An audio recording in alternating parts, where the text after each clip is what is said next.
hear people talking about the benefits of learning languages, you might think about like communication or like what it gives you mentally to be able to absorb information.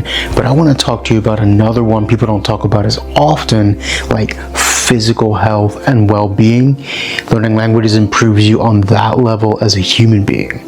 This is Ben Llewellyn. Let's jump into the video. Good evening. Welcome to the show. As you know, if you've seen this channel before, I talk about languages quite often.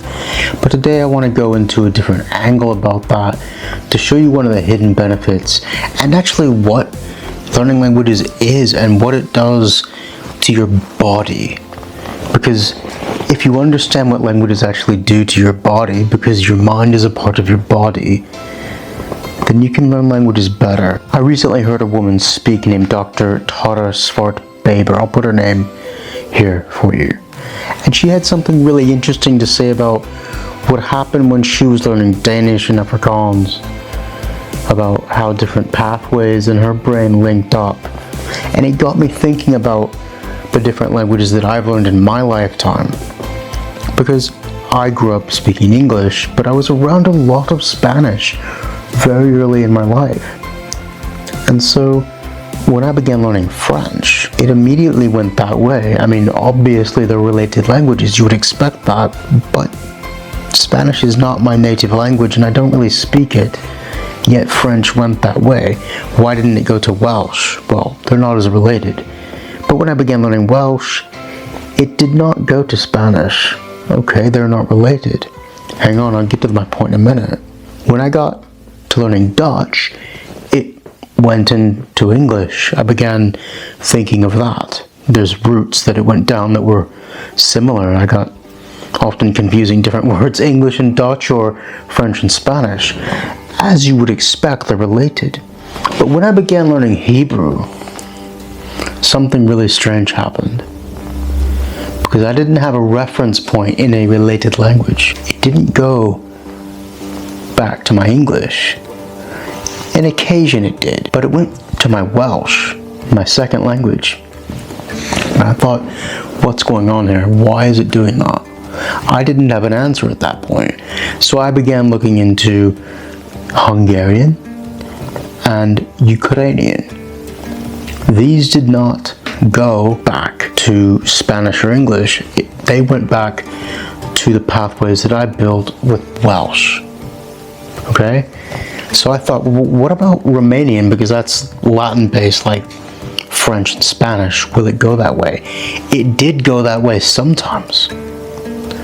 But sometimes it went, I was thinking in Welsh. And I thought, why is that? And then I heard this woman recently talk about pathways, and I thought, that's why. We build pathways in our mind, physical, actual pathways.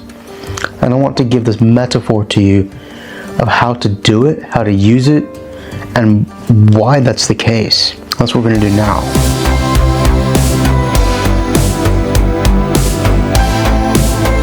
Language learning is like a field of grown grass. There's no way through it that you've established yet. But the first time you begin learning, you go walk across that field, it's extending the horizon, but then you come back the next day. And you have the marks of where your feet were. It's not a clear path, but you can see imprints upon the grass of where you were, and it helps you find a way through the tall grass on both sides. But then you go back the third day, and those footprints are wider. They've been pushed out a bit. By the fifth or sixth day of walking through this field every day, you might have bits between the footsteps that are broken down. You begin kind of a weaving path through this field, and within a couple weeks, you're beginning to press the grass down. And as you're learning languages, this is what you're doing. You're pressing the grass down. But there comes a point when the grass has been pressed down, but that lack of knowledge is still there. So what's going to happen next? It begins being ground into the mud and the earth as you walk through it every day, and eventually it becomes like mud. Now this path is established. It's going to be a rough outline for months, many months to come if you come back and walk across it once you've gotten to that point. But what you do is you bring stones, paving, and you set down these stones for the pathway, and it begins to form out. And it takes a lot of work. It's physical work. To learn a language is, once you reach that point of getting through the basics, you're laying down physical stones for the path over grass that you've walked over and mushed down into the mud. And there's still grass on both sides. You can't really see all the way through. But then once you've laid down all those stones along the path to reach through the field, you still have points where you need kind of a guardrail to build up. Maybe a lookout so you can see through some trees to get to the other side, and you establish that, you build that on the path as you're learning the language. The road which you're constructing through this field, this path, is never complete.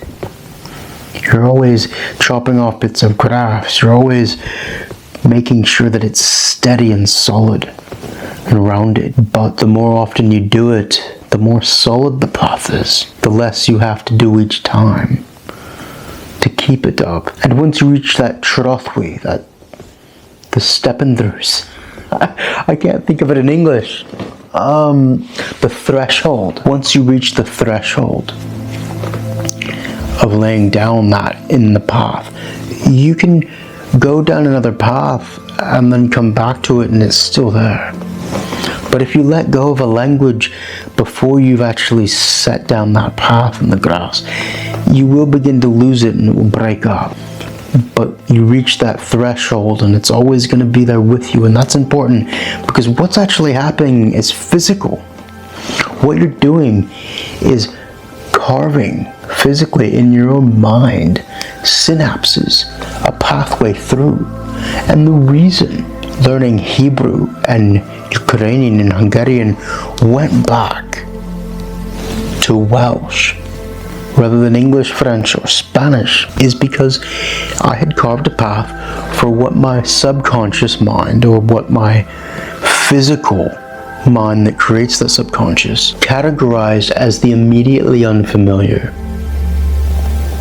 So the second level of learning language categories. The Spanish bit was deeper down in my childhood, so anything deeper familiar goes to that.